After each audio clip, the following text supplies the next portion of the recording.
जय हिंद मित्रांनो, तुमचा महा government exam या यूट्यूब चॅनलवर स्वागत आहे.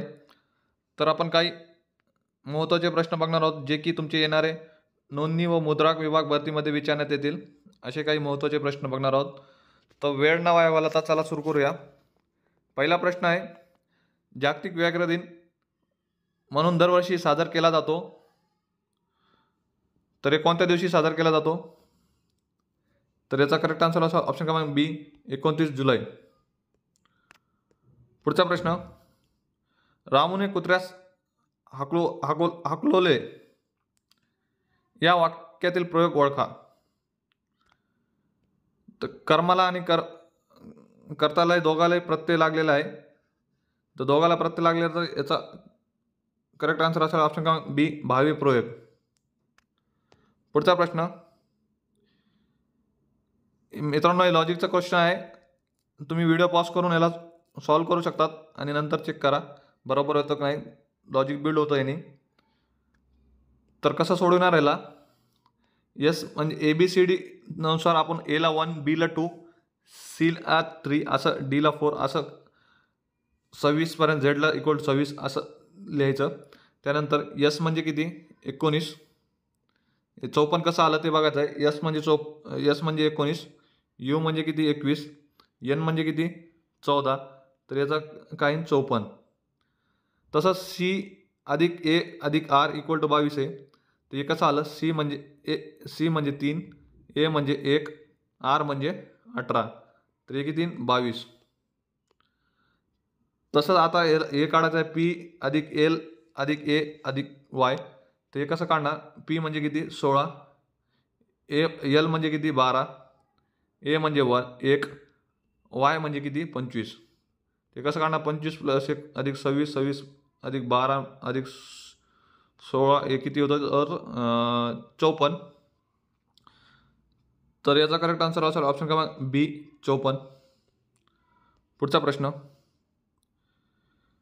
देवर्षी या शब्दाचा खालीलपैकी योग्य संधी विग्रह ओळखा.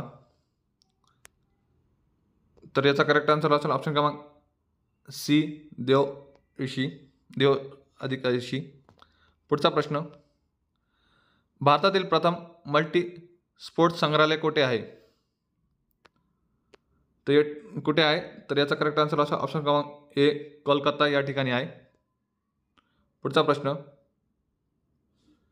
पिक the right antonym for the word genuine. जेन्युइनचा अर्थ काय होतं? अस्सल. तर याचा करेक्ट पर्याय ऑप्शन असेल ऑप्शन क्रमांक ए, फिसिटिटियस. त्यालाच काय म्हणतात? काल्पनिक. ऑथेंटिकचा अर्थ काय होतो?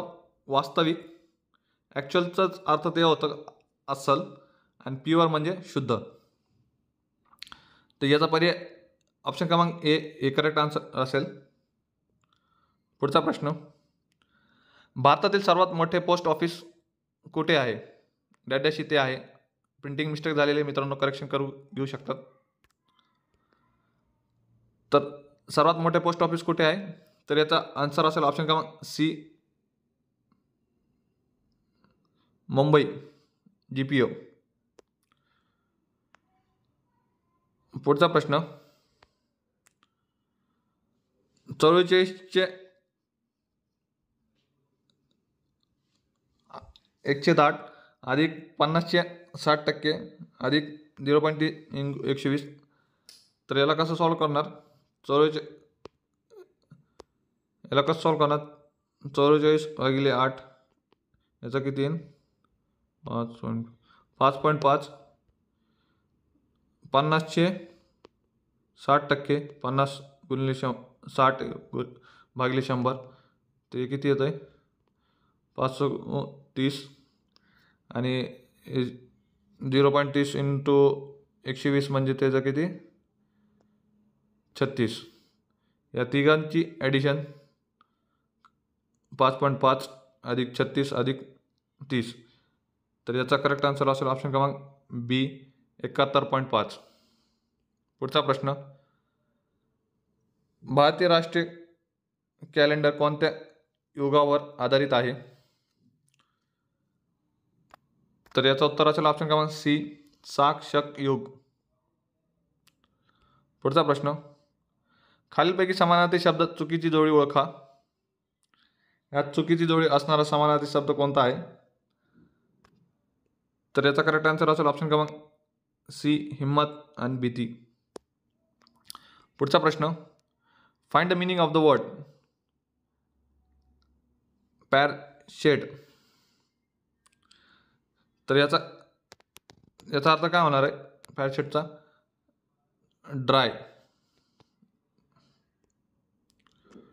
पुढचा प्रश्न, भारतातील डॅश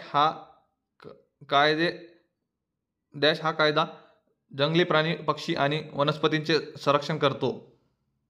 कोणता कायदा हा जंगली प्राण्यांचे, पक्षींचा, वनस्पतीचं संरक्षण करते? तर याचा करेक्ट आन्सर असेल ऑप्शन क्रमांक ए, वन्यजीव संरक्षण कायदा ही प्राण्यांचे आणि वनस्पतीचे रक्षण करते.